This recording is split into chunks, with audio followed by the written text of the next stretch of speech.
齐将军说的对，这就是个小毛贼。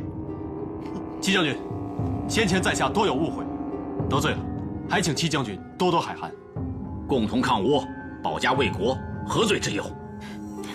用齐将军您的话来说，这儿是我们大明的土地，该滚出去的人，应该是你们这帮倭寇。我大哥说的对，你等一会儿，我风少侠把你们一个一个全都杀光。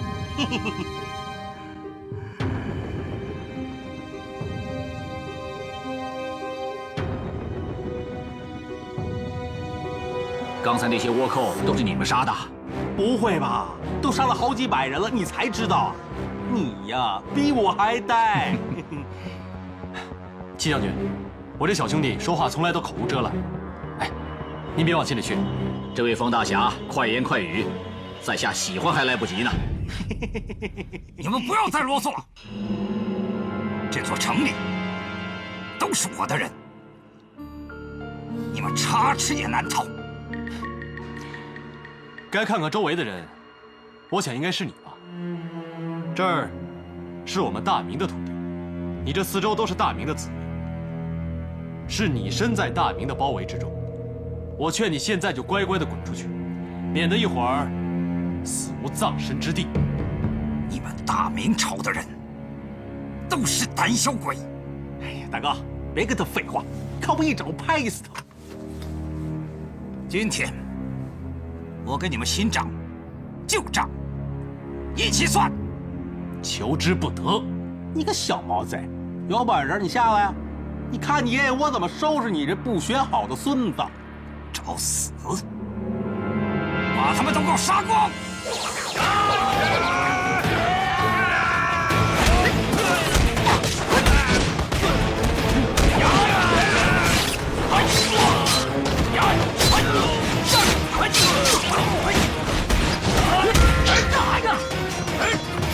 杨博士，这个倭寇还是让我来收拾吧。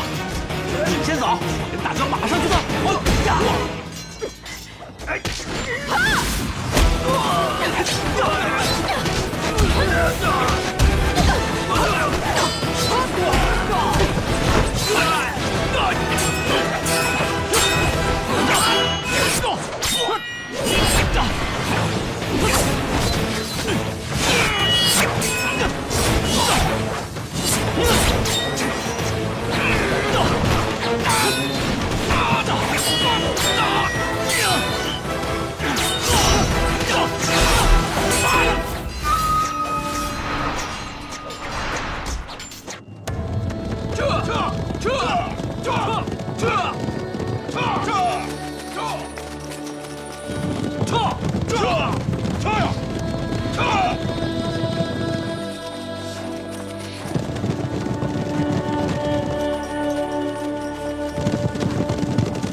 少侠的武功果然有独到之处。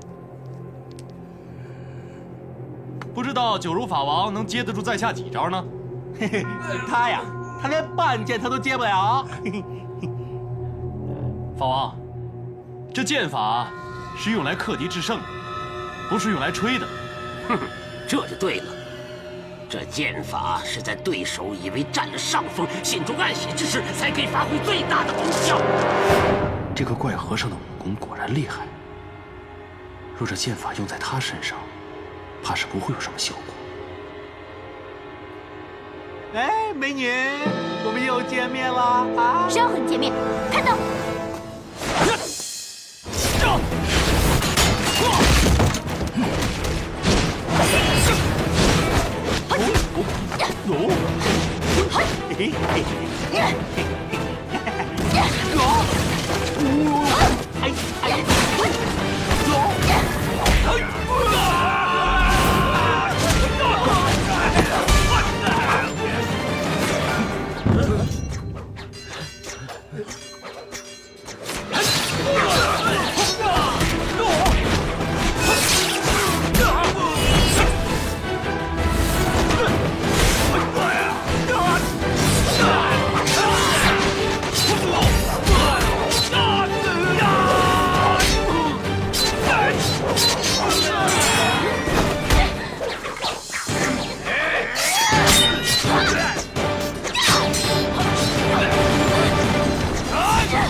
飞云一郎，明军已到，赶快撤离，否则要全军覆没的。炸！炸！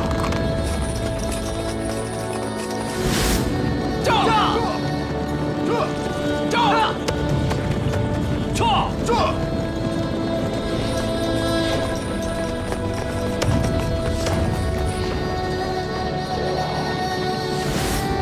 撤！撤！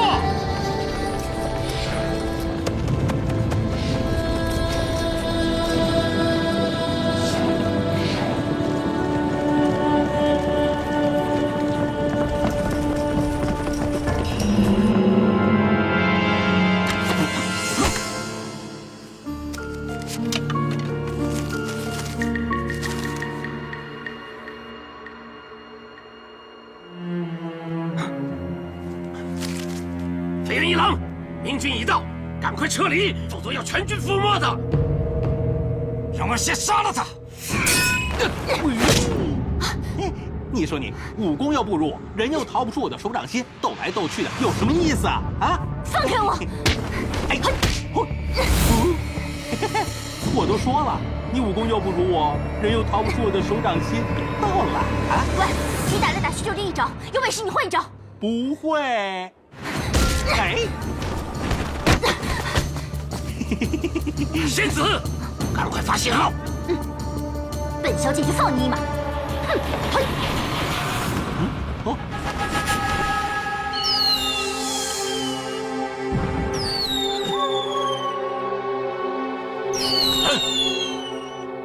撤，走，快！小兄弟，不要再追了，赶紧跟马兄弟会合。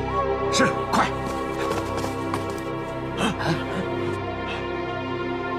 走，这。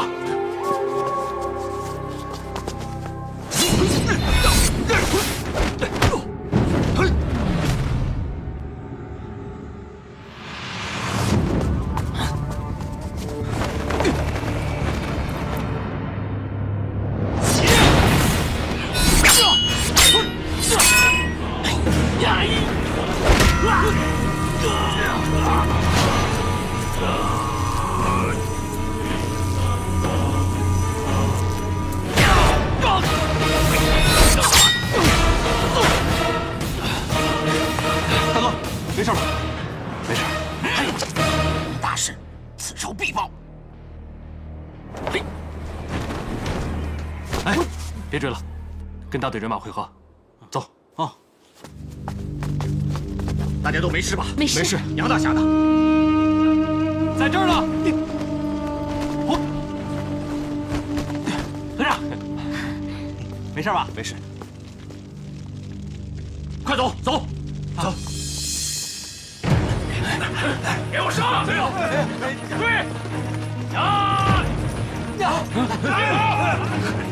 站住！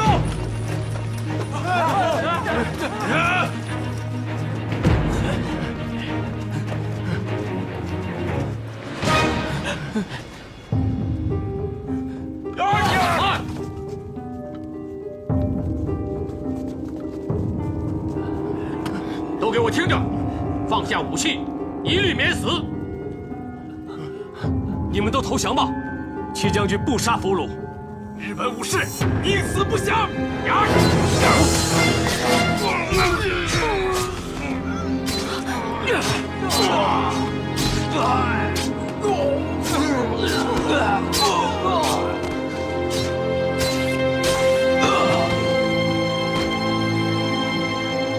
死与不死，全在于心。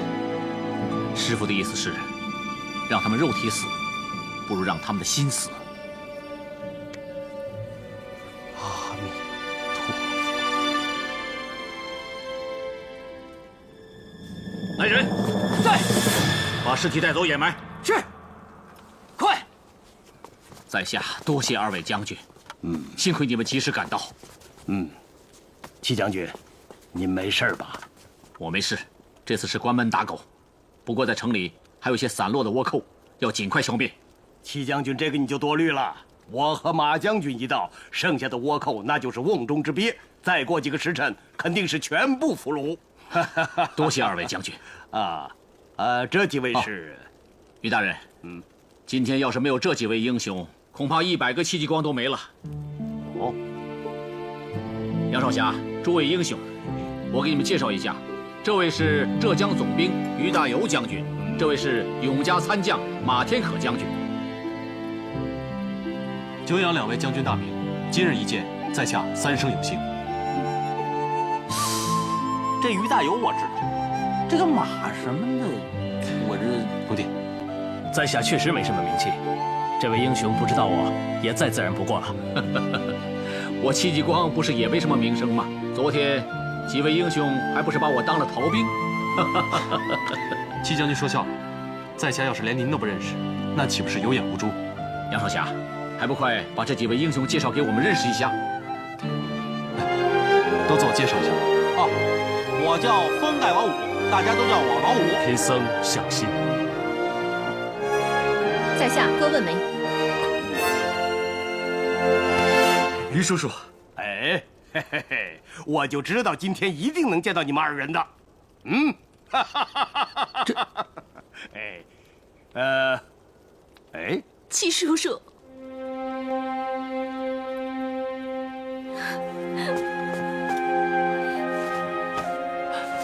戚叔叔，我们一路追随您而来。这是干什么？快请起！他是张京将军之女张若娴，在下朱铁桥，家父朱完。家父和张伯伯经常提起您，说您是抗倭大英雄。今日终于得见，原来是朱公子和张小姐，真是虎父无犬子啊！二位大人过世以后，我也曾派人到处查找，一直没有音讯。没想到今天在这儿碰到了你们。刚才二位在战场上的勇猛，足以告慰二位大人的在天之灵。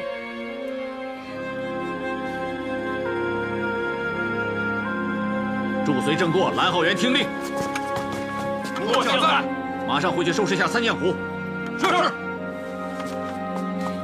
于统兵，诸位英雄，今天戚继光给你们接风洗尘，请。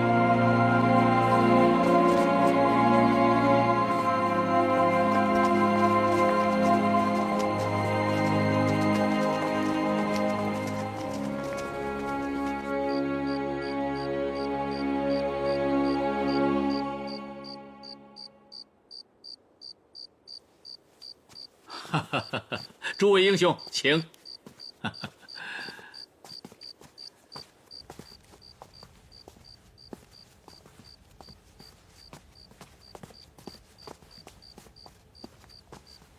诸位英雄，坐。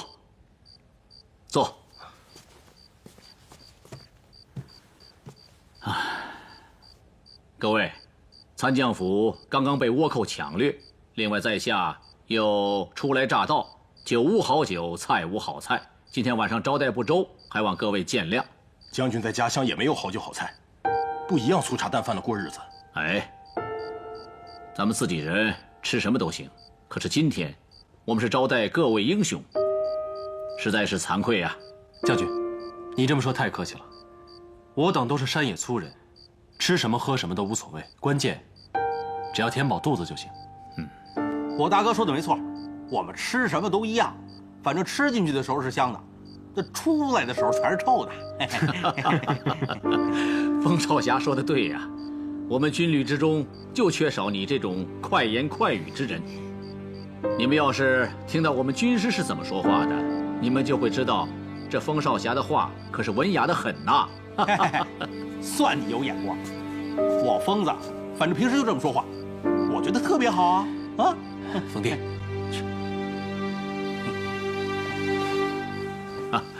几位英雄，不知道你们下面有什么打算？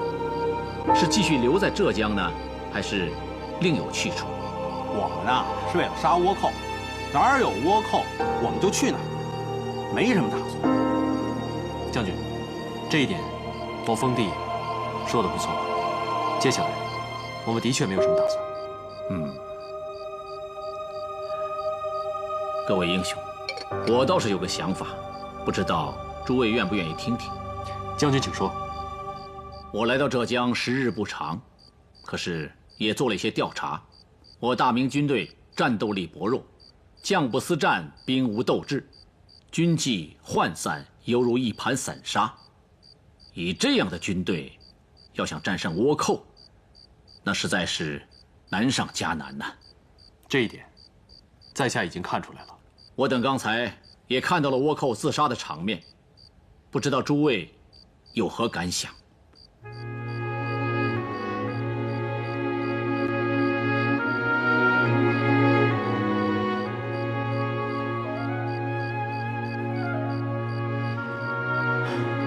倭寇之所以能够占领我疆土，纵容沿海几百年不灭，其不怕死之精神，应该是重要原因之一。戚将军所言甚是。因此，我们要唤起大明军队的斗志，建立他们拳拳报国之心，整顿军纪，锻炼军队的战斗力，建立一支无坚不摧的铁军，这样才能够把倭寇赶出去，还我疆土的完整。这，你可别吹牛，就你手底下那几个鸟兵啊，欺负老百姓，是这个。真见了倭寇，一个个跑得比兔子都快。你，冯少侠骂得对，所以在下才立志要建立一支铁军。对，这的确是当务之急。可是在下心有余而力不足啊。此话怎讲？不瞒各位英雄，我军中可用之才甚少。然祝正蓝3位将军是从山东跟我一起来的，除了这3位将军之外，其他的将军千户百户，均为浙江旧部，积习已深，伟大难调。自己本身就没有战斗力，怎么可能锻炼出一支好的军队呢？这一点，恐怕是张小姐、朱公子再清楚不过了。齐将军所言极是。当年家父之所以对倭寇迟迟无所作为，就是因为将无可用之将，兵无可用之兵。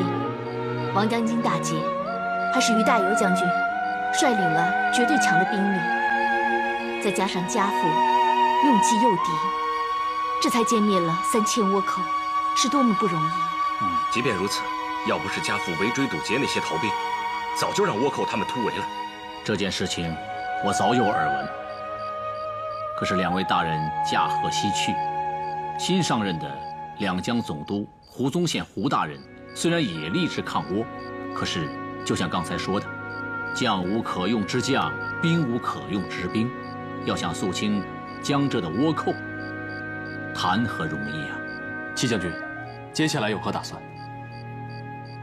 这正是在下想说的。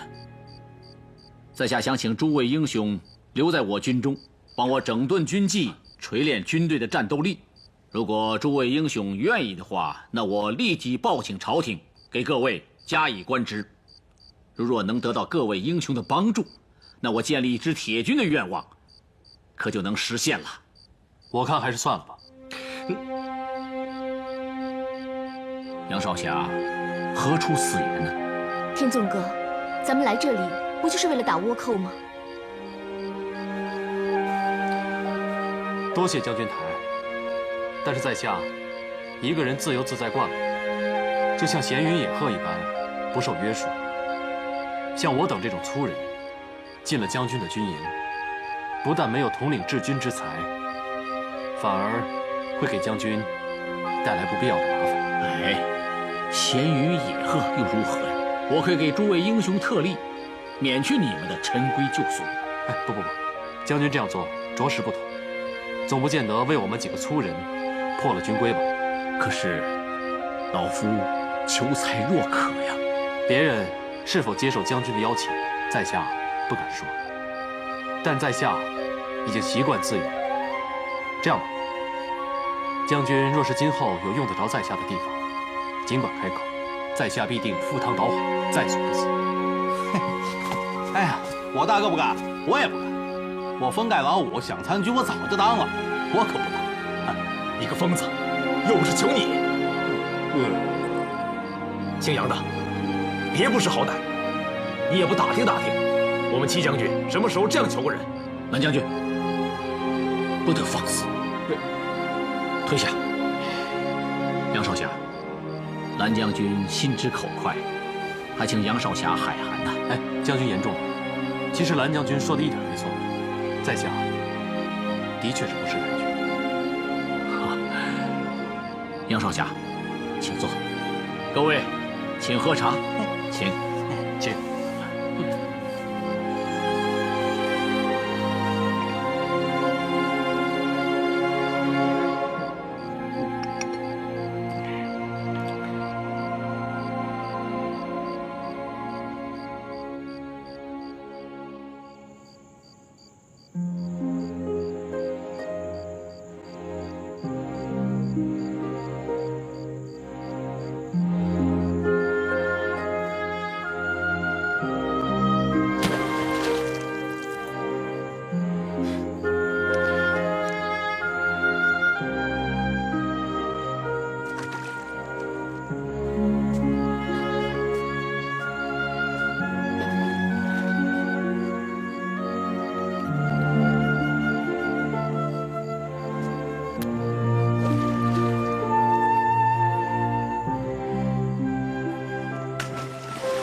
杨少侠还在想刚才的事情。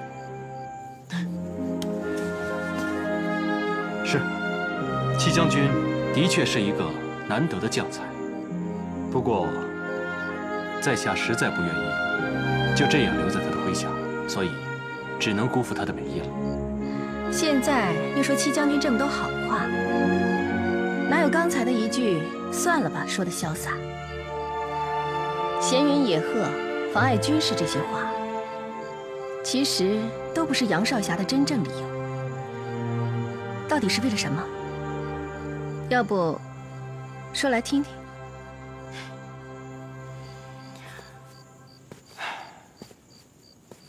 知我者，问梅也。不过，现如今朝廷黑暗，昏官当道，皇帝昏庸，一想到朱张二位大人的悲惨下场，实在是让我不寒而栗。不，是你想太多了。你就算到了军中，也就是给你个偏将到顶了。你还真以为他们会封你个封疆大吏，让严嵩和那些昏君来算计你？可最关键的是，像我这样的人，就算到了军中，也毫无用武之地。哎，我甚至觉得，戚将军他也不应该留在军中，像我这样，过着闲云野鹤般的日子。想杀敌时，则杀敌；想闲散时，则闲散。这样，就没有人可以算计我了。姑娘，你觉得我说的有道理吗？人各有志吧。以戚将军的家世，他一定会做一些其他的事情。其他的事情？从军报国，自古都是好男儿第一志向。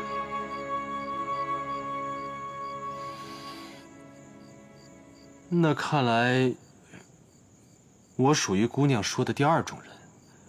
好男儿，上得天堂，下走四方，尤其是能和自己喜欢的人走四方。哼，那你喜欢？我喜欢封地，喜欢向心和尚，喜欢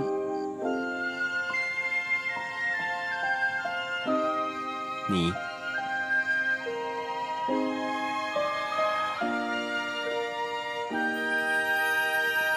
你们都是我喜欢的。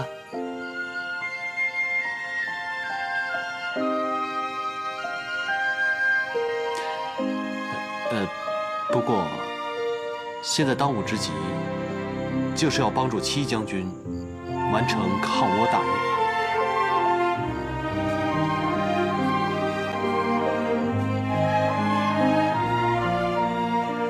我也正有此意。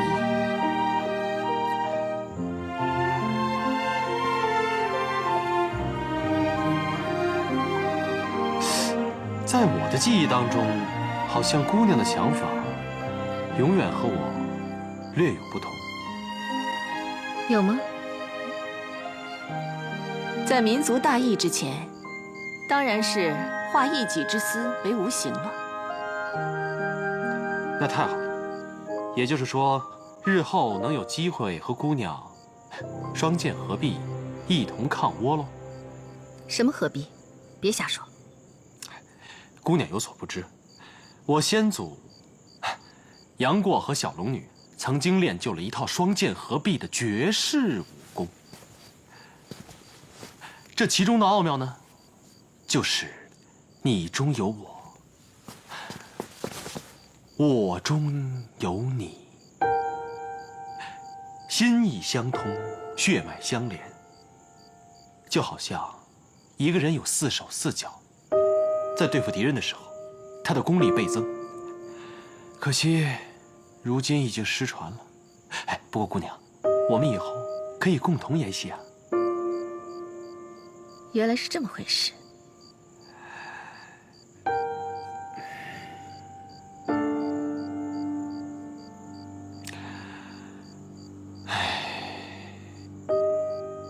怎么了？方才在里面，当着戚将军的面，尤其是当着戚将军几位属下的面，在下已经一口回绝了戚将军。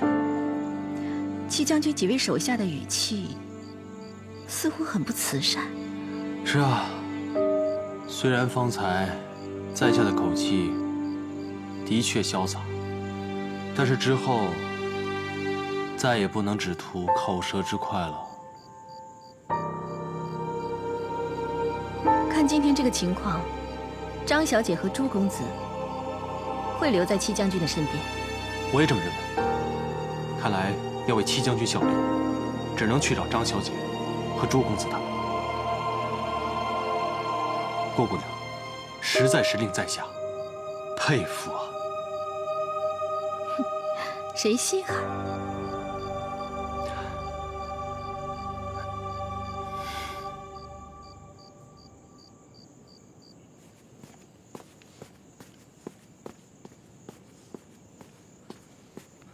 拜见戚将军。朱公子，快快请起。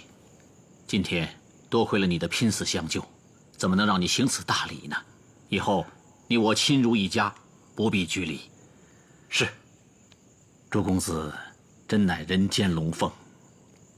朱大人能有你这样的儿子，在九泉之下，也可以安息了。戚将军，有些话不知当讲不当讲。但说无妨。我爹和张伯伯被害后，传说是奸臣所害，其实是昏君误国。张伯伯早已明白这一点，所以让我告诉徐伯伯不要再努力。他早就知道皇上已经放弃了他们。朱公子，你我毕竟识君之路，非议圣上，这可是大不敬啊！可这是事实，没有人能左右皇上的意愿。如果这是奸臣所害，那为什么连徐伯伯的面都不见呢？如果他不想杀我爹和张伯伯，那为什么连不同的意见都不听呢？就是这个昏君想杀我爹，没有其他人。朱公子，戚将军，我只是想提醒将军，不要再步我爹和张伯伯的后尘。现在朝廷腐败，皇上昏庸啊！朱公子，不必多言了。我戚继光一心为公，忠君报国。就算有一日我不得善终，我也无怨无悔。难道将军不觉得我爹他们的下场令人心寒吗？自然是让人心寒。可是事已至此，你我都无力回天。朱公子，我知道你心怀大志，但仇恨难却。可是我还要奉劝你一句，昏君这个词可是万万用不得，它会给你带来杀身之祸。现在你我唯一能做到的就是力抗倭寇，方能对得起家乡的父老乡亲。在下谨记将军教诲，以后这件事不可再提，就留在我身边。你看意下如何？当然愿意，正是求之不得。朱公子，我还有一事相求，你能不能跟杨少侠商量一下？如果他也能助我一臂之力，那咱们的抗倭大业可就指日可待了。可是杨少侠他们好像另有打算。好，那这件事暂且不提。有朱公子在我身边相助，我又多了一员虎将啊！将军过奖了。在下虽然会一些武功，但是整顿军纪、带兵打仗这些都是万万不行的。那朱公子，你想在我军中做些什么呢？如果将军相信在下，在下可以在军中教一些武功。如果能留在将军身边听从教诲、传令跑腿，那就更好了。哎，那可不行，那不是大材小用了吗？将军，我是认真的。如果留在将军身边3年5载，那也许我是可用之才。但是现在，在下不敢以大才自居。素闻朱大人有谦虚的美德，今天从朱公子身上，我是深切的感觉到了。在下一直谨记家父教诲。可是你在我身边，如果不做个副将，我这心里也说不过去啊。如果将军想让在下做更多的事情，那就负责联络杨少侠他们好了。在下跟他们相熟，又知道他们品性，换做别人的话也不方便，您觉得呢？可是杨少侠能听我的调遣吗？杨少侠不是说过，如果将军需要，定当全力以赴吗？确实有过此话。那就对了，他既然说到，一定会做到。杨少侠应该是一个言出必果的汉子，所以在下想，如果能有他超凡的武功，为将军做一些军事上不方便做的事，比如说深入敌营刺探军情，这样就能发挥他们更大的作用。好啊，如果像朱公子所言，那我可是胜似得了千军万马呀！这也是在下希望看到的。好，既然如此，朱公子就留在我军中做一名副将，暂时先负责军队的武术训练和与杨少侠各位的联络和节制，待我请报朝廷批准之后再正式任命。谢将军信任。不过，在下还有一事相求。哦，朱公子快讲。在下和将军一时上下级，请不要再称呼在下为公子了，在下实在承受不起啊。好，那就依朱公子的办。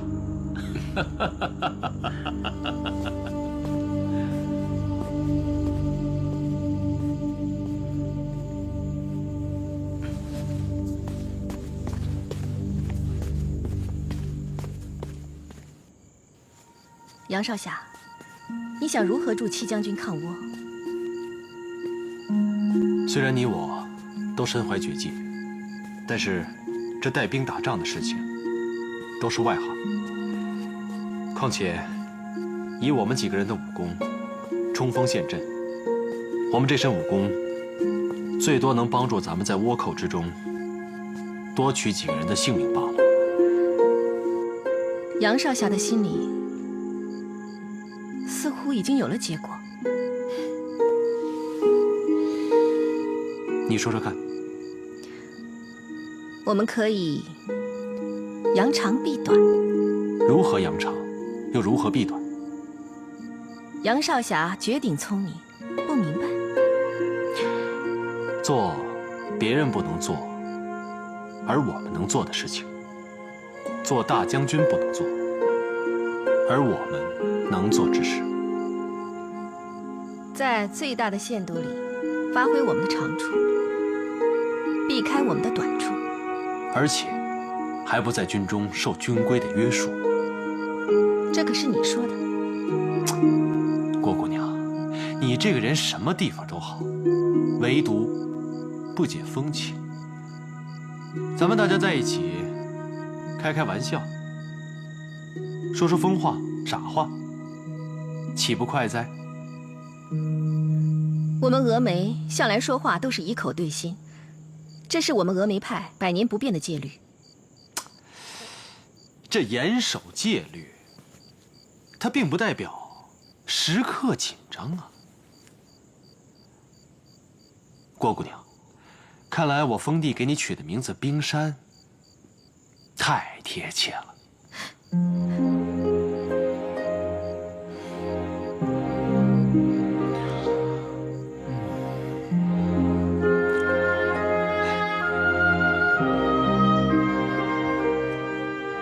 姑娘，别动。干什么？相信我，你千万别动。闭上眼睛，闭上，闭着眼，千万别睁开。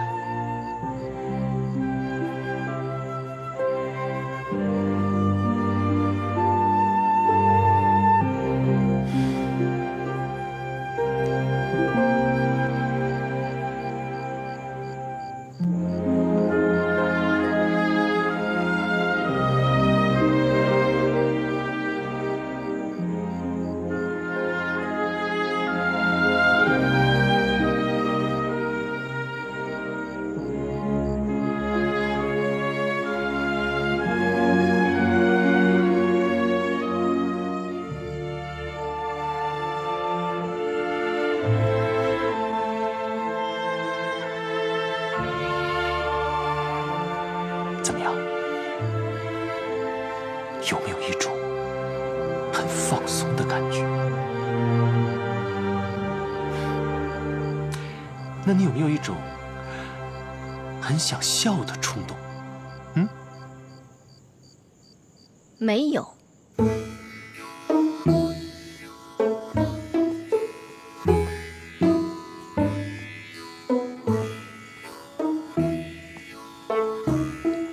没有吗？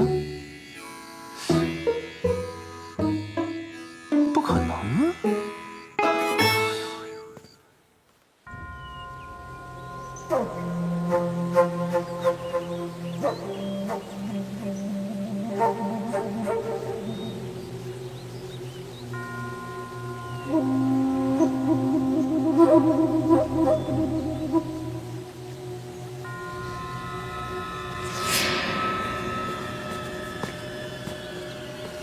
朱公子，你怎么会在这里啊？这里到处都是戚将军的人。本王在这里，难道我会在意他们吗？法王的本事，昔日在战场上已经领教过了，只是不知道法王为何帮助倭寇杀害自己的百姓。朱公子不愧是将门之后，虎父无犬子啊！少给我戴高帽，说吧，找我有什么事？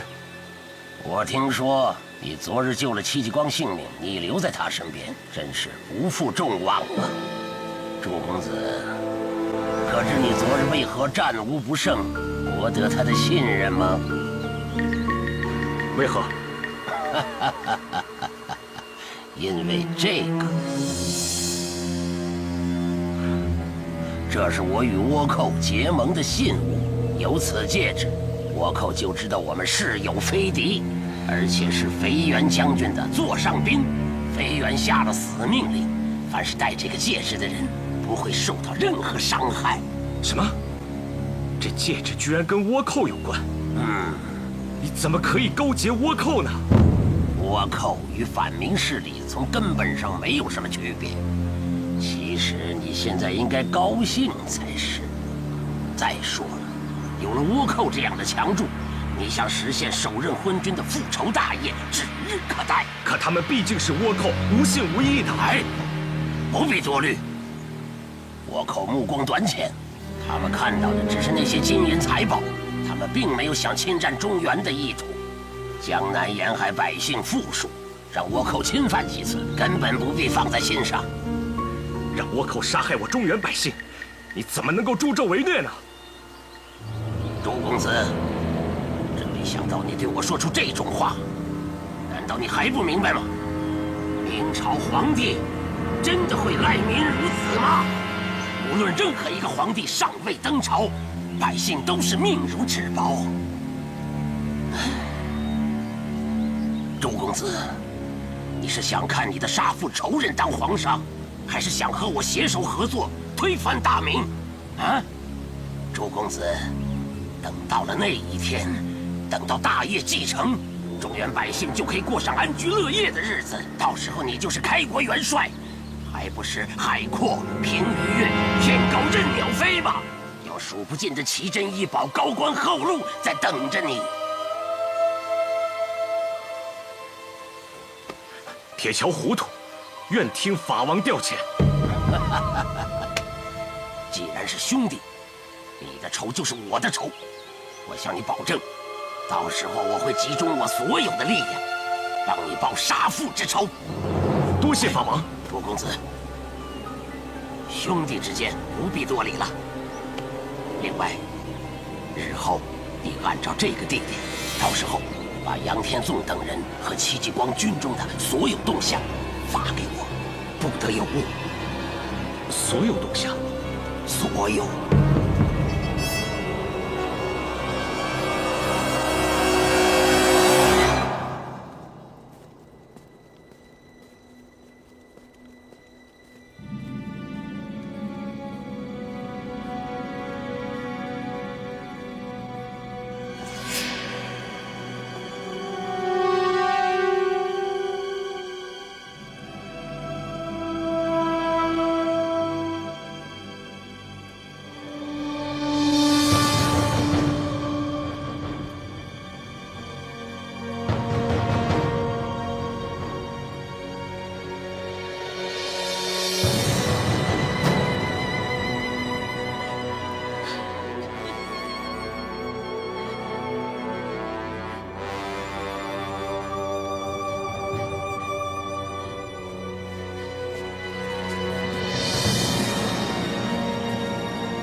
请打电话呀！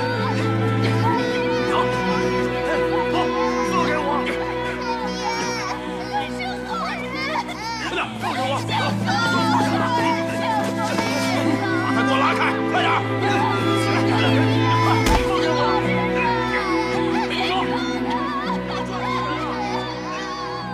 快走！快走！快走！快走！起来！放开我！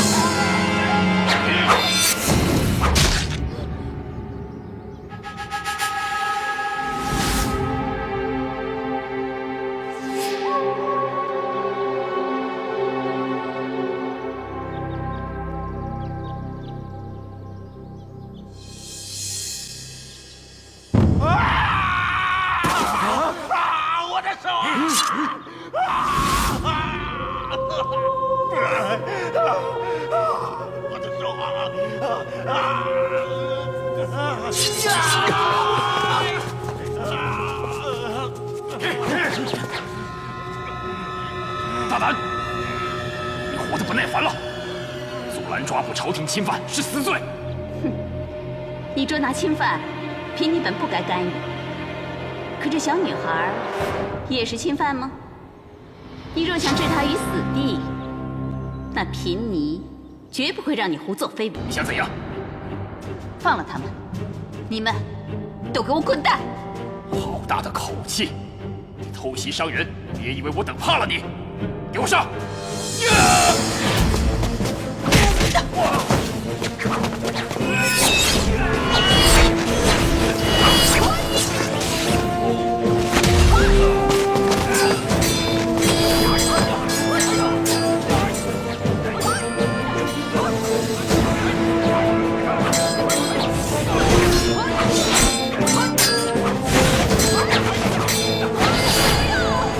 爹，我们不去帮忙吗？孩子，这几个锦衣卫不是师傅的对手。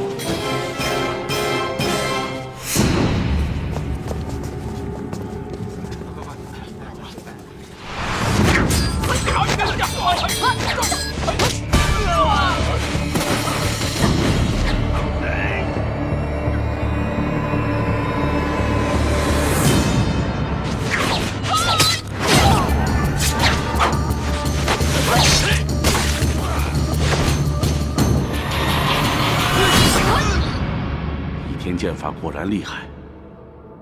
这是倚天剑法？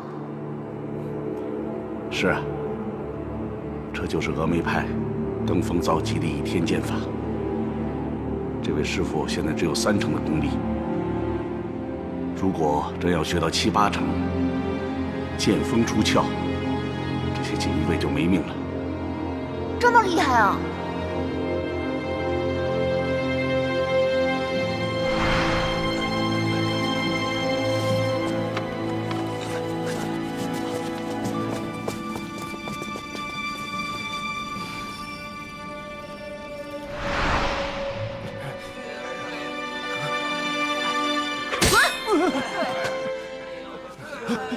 走，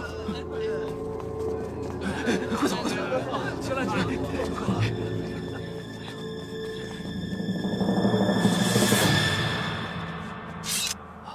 谢谢，谢谢。不必多礼，此地不要再居住了，赶快收拾东西离开吧。啊，好。走走。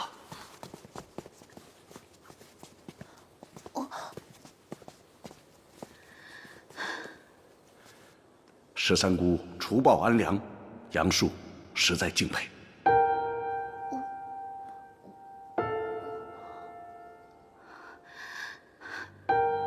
多谢杨大侠夸奖，贫尼只是路见不平而已。尊师了空大师还安好吧？尊师一切安好，多谢杨大侠垂问。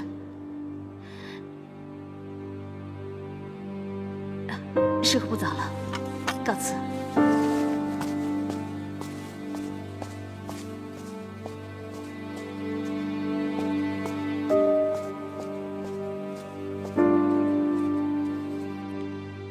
孩子，走吧。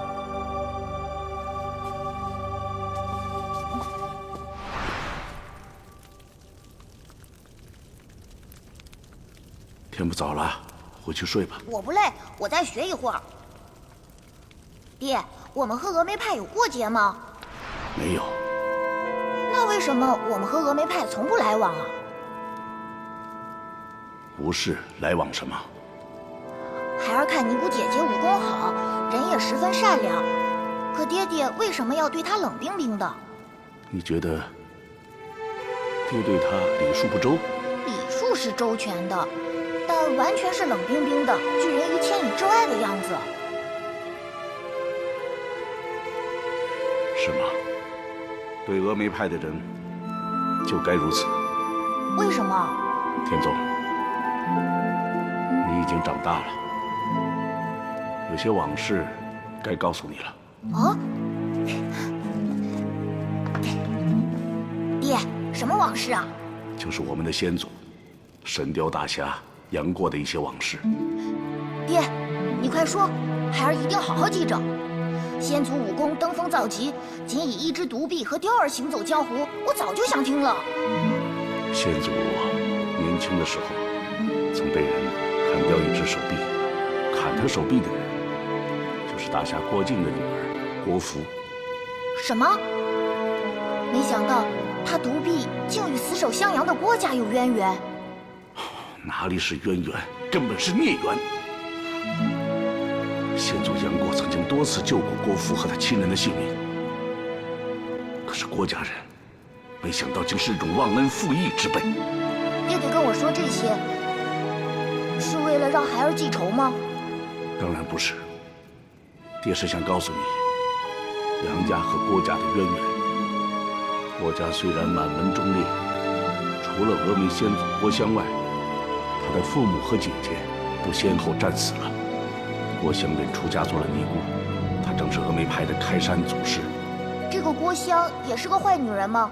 当然不是，她天性善良淳朴，与其母其姐有天壤之别。我先祖爷爷认识她？当然认识，而且你先祖爷爷也对她很好。那这么说，我先祖爷爷不恨郭家了？你先听我说，不要乱插嘴。是。先祖杨过是否记恨郭家，我们已经无从知道。但是可以肯定的是，我们杨家和郭家从此以后再无来往。这个郭家不就只有一个郭襄了吗？他不是出家当了尼姑吗？怎么还会有后人呢？他虽然没有后人，但他创立了峨眉派，那峨眉弟子就都可以说是郭家的后人。这么说有点牵强。峨眉派掌门每一代都会被上一代的掌门赐予郭姓，代代相传，绝不更改。所以说，他们峨眉派的后人就是郭家的后代，一点都不牵强。那这么多年，我们家就没有一个人愿意和郭家人交朋友吗？曾经有一个不知天高地厚的小子和郭家人交了朋友。那他们后来怎么样了？早就恩断义绝了。啊？为什么？这个不提也罢。田总，你记住，我们杨家人和郭家人可以共同御敌，甚至在需要的时候可以结为盟友。但是，杨家和郭家不能有超过盟友的关系。爹，成为朋友也不行吗？朋友就是私交，你千万要记住，我杨家和郭家人绝不可以有超过朋友的关系，绝对不允许。我明白了。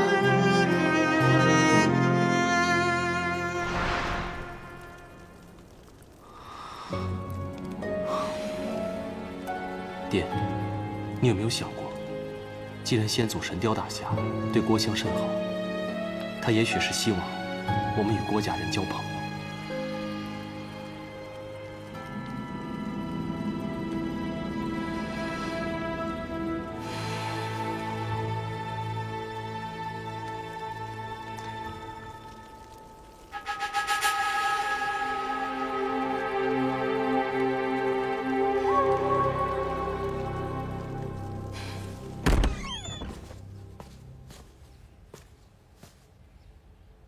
大哥，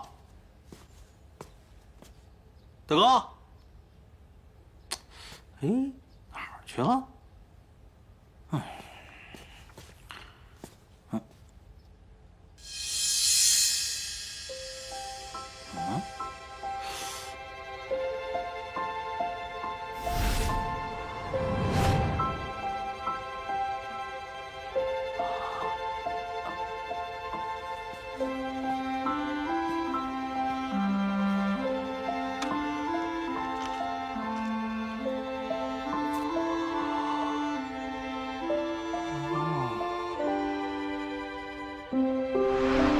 哎，姑娘，这雨簪和你正相配，不买可惜啊！谢谢你啊。哎，你再看看别的。哎，姑娘，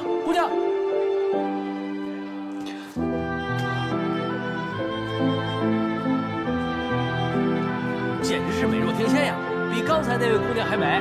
哎，姑娘，我觉得这簪子配不上你。哎，这根簪子才配你高贵典雅的气质。来，我给你插上啊。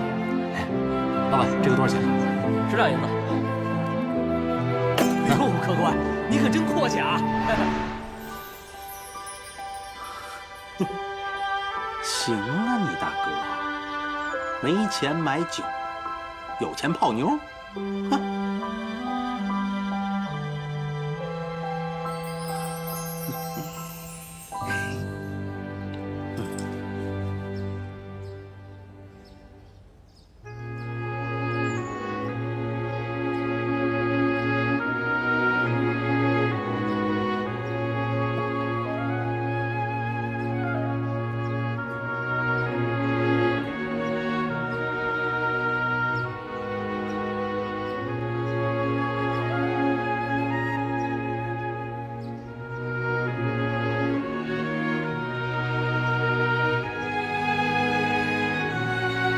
那太好了，也就是说，日后能有机会和姑娘双剑合璧，一同抗倭。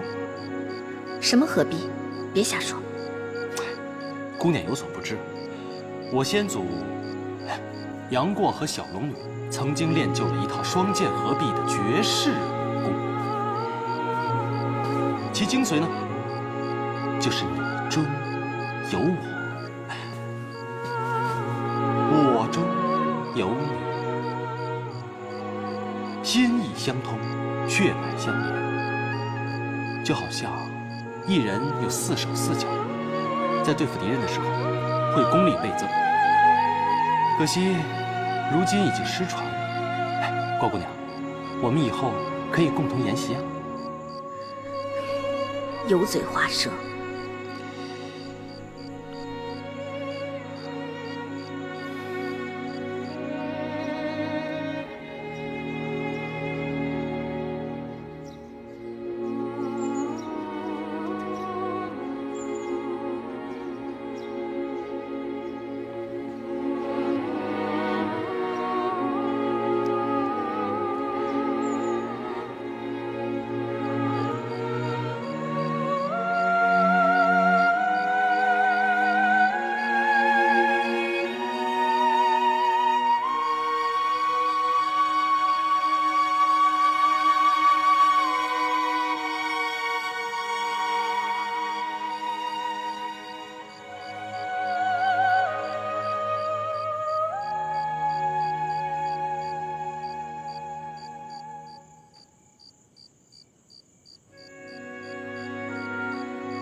怎么样？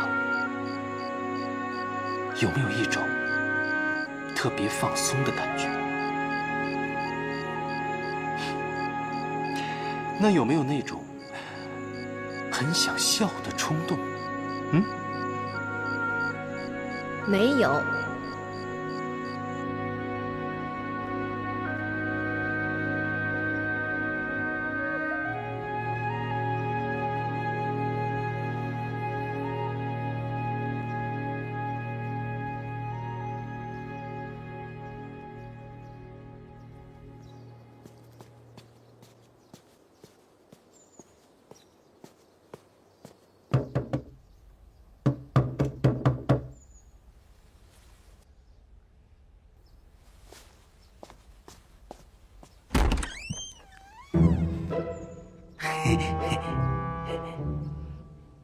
你找我有事吗？当然有事儿了。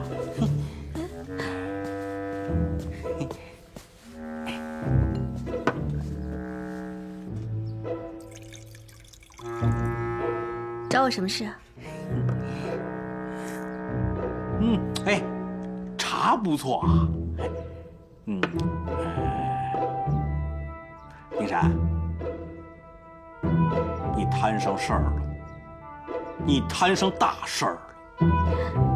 什么事啊？我大哥交给了我一个非常特殊非常的重要的任务。别啰嗦，快点说。把眼睛闭上。你瞪我干嘛？把眼睛闭上。不必。我就不必，我可走了啊！你可别后悔啊！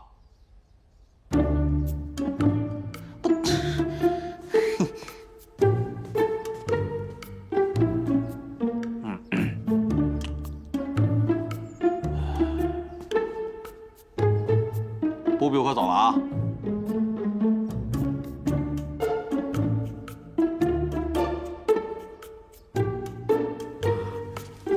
真走了啊！走了又不回来，走了你可别后悔啊！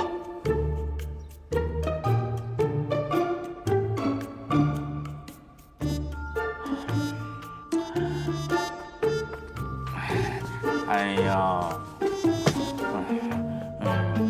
是我大哥让我来的，交给我特别重要的任务。你闭一下吧，就一下，啊。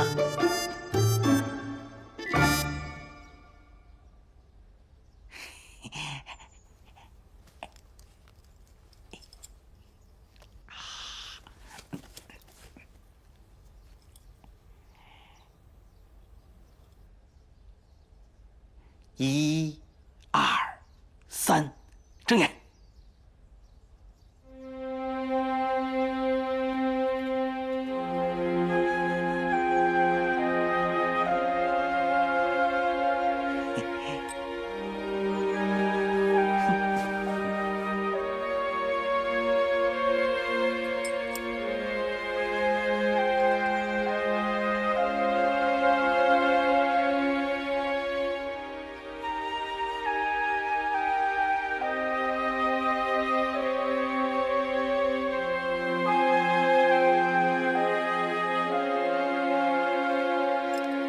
哎呀，姑娘好眼力啊！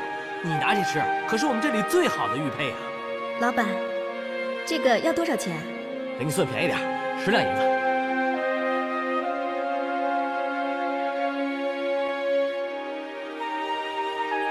哎，姑娘，这玉簪和您这么相配，不买可可惜了啊！谢谢你啊。哎，要不您再看看别的？哎，郭姑娘，那个外面街道挺热闹的啊。哎，郭姑娘，你有没有看到特别喜欢的东西啊？没有。我倒是看到了。哎，我给你看看，好不好？说不定你也喜欢呢。什么东西啊？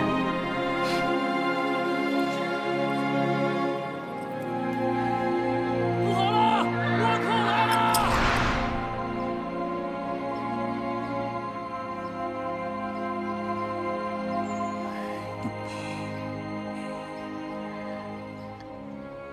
嘿，想什么呢？这簪子，哎，任务已经完成，有事问大哥去啊！啊，告辞。哎，嘿嘿，告辞。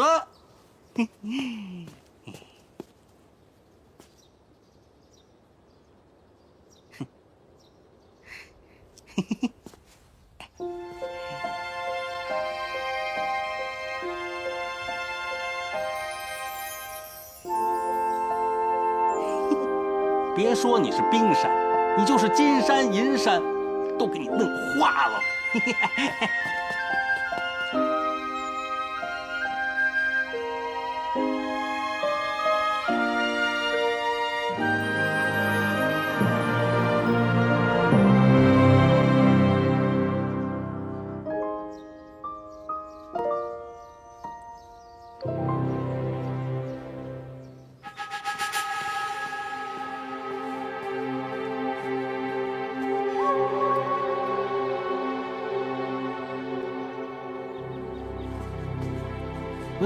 这火药桶子。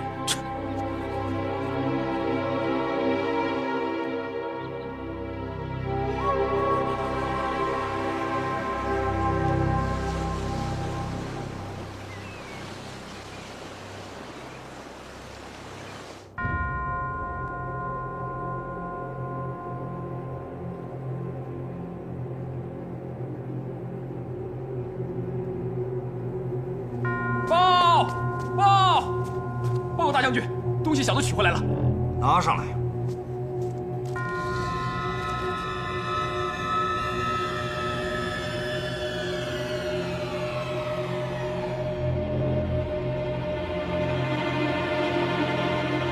你有没有看到那个人？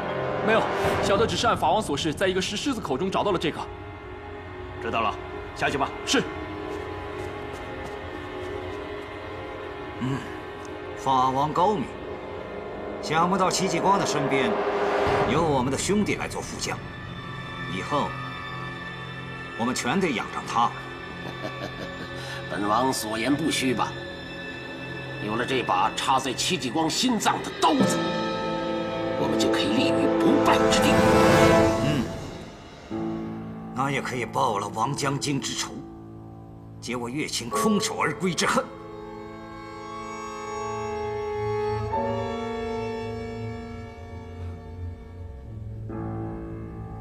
三郎在，做好准备，血洗乐清。是，且慢。依本王之见，现在还不是血洗乐清的时候。不杀了姓杨那小子和戚继光，难咽下这口气。大将军，你要想在中原攻城略地、占地为王，就要学会避实击虚。 这样才能求巩固、求发展，不要为了仅仅咽下一口气而赔光了老本啊！现在我们有人在戚继光的肚子里，怎么会赔光老本呢？但现在戚继光是胜利之时，他们的士气正旺，斗志昂扬。况且还有于大猷也在乐清，本来一个于大猷已让我们头疼，现在又来了个戚继光。 乐清这一战，证明他绝不是个等闲之辈。他的到来，只能给乐清如虎添翼。什么狗屁如虎添翼？快说正事儿！哼，本王的意思已经说得很明白了。现在的乐清有于大猷和戚继光，我们暂时还是不要动为好。其实，大家心里很清楚。 浙江那么大地方，肥肉到处都是，何必非在乎一个乐清呢？哥，法王说的有道理，我们就避开武器锋芒，找明军薄弱的地方下手。可是要等于大猷和戚继光在乐清招兵买马，日益强大，就更不好打下乐清了。这个，大将军不必担心，本王会尽快把于大猷和戚继光 调离乐清，绝不让两个人一起坐守乐清。到时候大将军再打乐清，那不是轻而易举之事吗？你能把他们调开？军中无戏言。凭什么？你说呢？好，那本将军就相信你一次。你我今后将同仇敌忾，如果没有起码的信任，是很难合作的。 合作，你不过是利用我们，达到你达不到的目的。彼此，大将军不也是在利用我吗？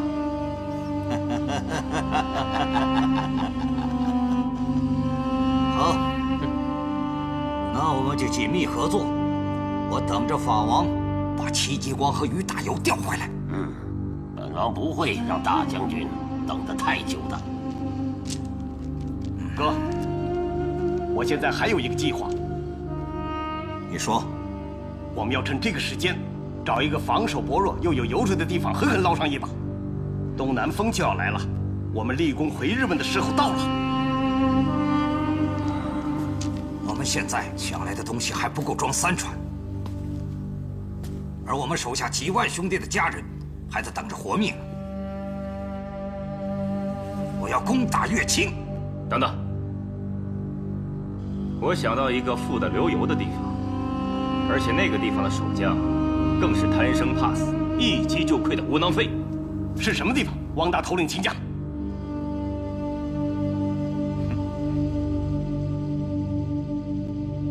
台州。台州。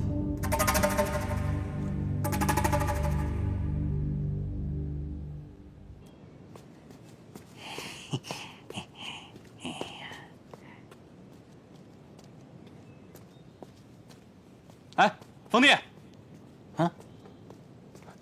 哎，大哥，问你个事儿啊。啊，你去我房间了吗？去了，我找你好几次，你都不在。那你在我房间有没有找到什么东西啊？什么东西？这么长，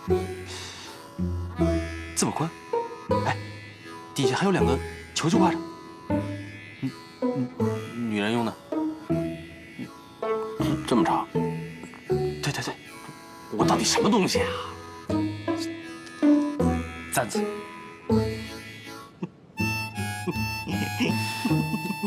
你知道在哪儿？我送给他。送给谁了？冰山啊，我知道冰山肯定会喜欢他。大哥，我可是以你的名义送的啊。我的名义啊？他收没收下？收了，收了啊。他收下之后说什么了？哎，自个儿问他去。我告诉你，欠我一顿酒啊！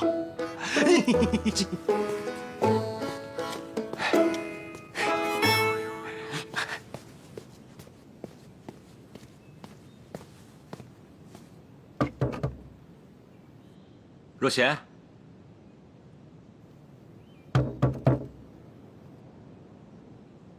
若贤，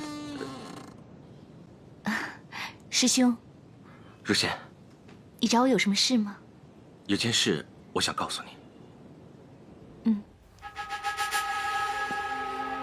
我怎么没有想到是这么个地方？台州比乐清又大又肥。以后我们要攻打台州。次郎，马上派人去台州侦查。是，不用了。我已经派人进城侦查多日，马上就会拿到台州防务的最新情报。王大头领果然厉害，那就等你的情报到了，我们就攻打台州。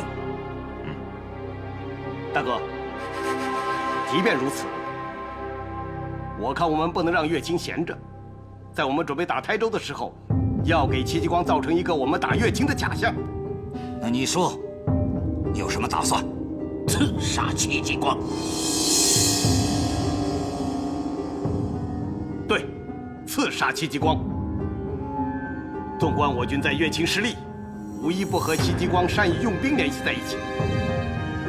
这个人比于大猷更可怕，若不及时铲除，日后将会成为我们强大的敌人。三将军的深谋远虑让本王十分佩服。杀掉戚继光，确实将为我们去除最大的后患。也好，就这么办。次郎，找最好的人证，杀掉戚继光。是。不过，我还想请法王的另一个朋友做内应，不知法王意下如何？等等，我们这位朋友刚刚安插到戚继光的身边，戚继光是个最好的挡箭牌。如果我们这个时候把他杀了，对咱们这位朋友的长期潜伏是不利的。所以现在我反对刺杀戚继光。王大头领多虑了。为什么？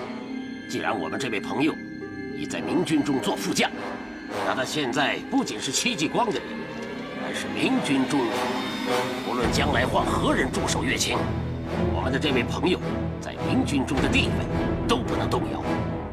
但汪大头领倒是提醒了我们这位朋友确实还不便于刺杀戚继光。若刺杀不成，反而将他暴露，那可就是偷鸡不成，反是一把米了。那就这样吧，让他暗中帮忙就行了。在不暴露他的情况下，我看是可以的。你看呢，汪大头领？只要不暴露就没问题。他对咱们以后还有大用处。那我们就这么办吧。次郎在，这段时间你去准备。是。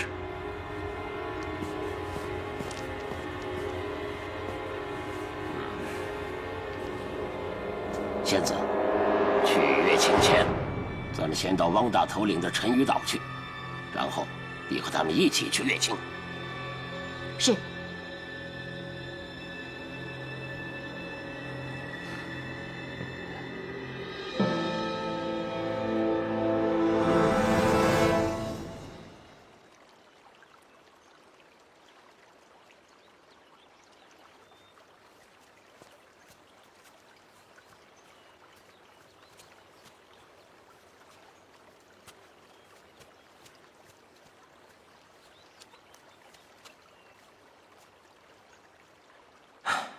若贤，我决定留在戚将军的身边了。好啊，师兄，那以后做些什么？昨天跟戚将军说的时候，他非常高兴，他希望我留在他身边做副将，这样能训练军事武功，还有节制杨天纵等人。节制？嗯。师兄，杨少侠他并没有说留下来啊。再说了。留下来，也用不着节制啊。昨日杨天纵他不是也说过，愿意留在戚将军身边替他抗倭吗？可是他没说留在军中啊。哎，所以要派专人节制跟他联络。那你觉得杨少侠肯听从戚将军的调遣吗？肯定会。杨天纵自己都说了，他带不了兵。这他说的倒是实话，就算给他100个人，也指挥不了。可是他可以帮戚将军完成一些特殊任务啊，这样他比留在军中还能发挥更大作用。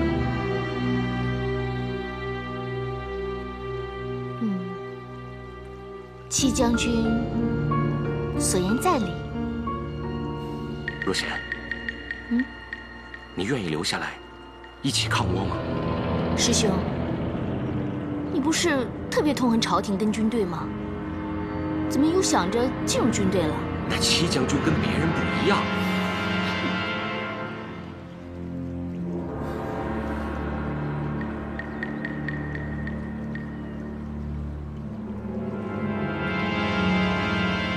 不过有一点我很清楚，我们现在所做的一切，都是以推翻朝廷、建立一个正纲清明、国泰民安的新大明为前提。你是想推翻朝廷，带兵起义？朝廷这么腐败，为什么不推翻他呢？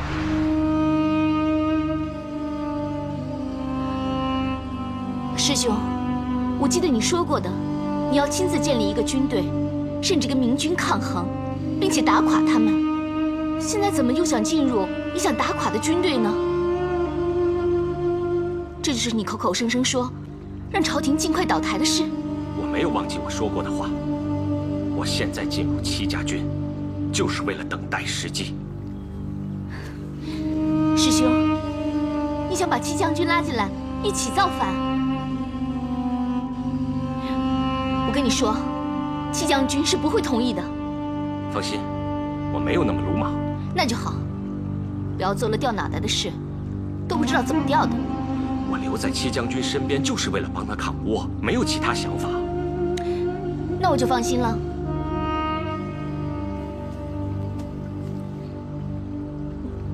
若贤，留在我身边一起抗倭吧。戚将军需要我们。我们跟杨天纵他们不一样，我们跟随父辈打过仗，我们是有领军能力的。戚将军需要我们这样的人才。七巧哥，你真的觉得我们可以带兵打仗吗？啊！别忘了，当时是你的父亲跟我的父亲，他们在监督我们，更何况还有其他将军的协助。只有王将军那一次，我们根本就没有带领过一兵一卒。别的将军能做到的，我一定能做到。反正我做不到。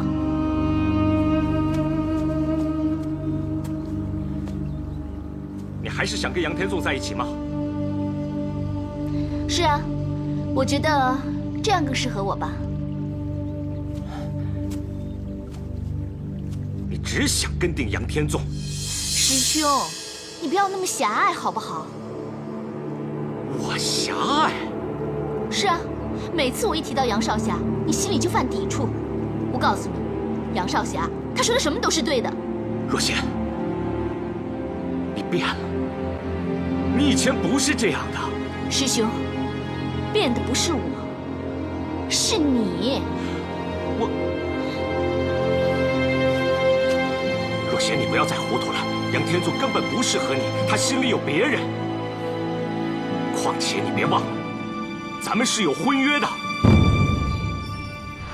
若仙，铁桥，你们俩打小一起长大，可谓是青梅竹马。今天爹就做个主，把你们俩的婚事给定下来。爹，现在都什么时候了，你还有心思说这些？仙儿，只有你有了依靠，爹才能放心的走啊。爹，张伯伯您放心，我会一生一世对若贤好的。好孩子，听了你这句话，我就是在九泉之下也瞑目了。我们就请徐大人做个证婚人，今天就把两个孩子的婚礼定了。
我看什么呢？兄弟，来，我有事问你。好，来，过来。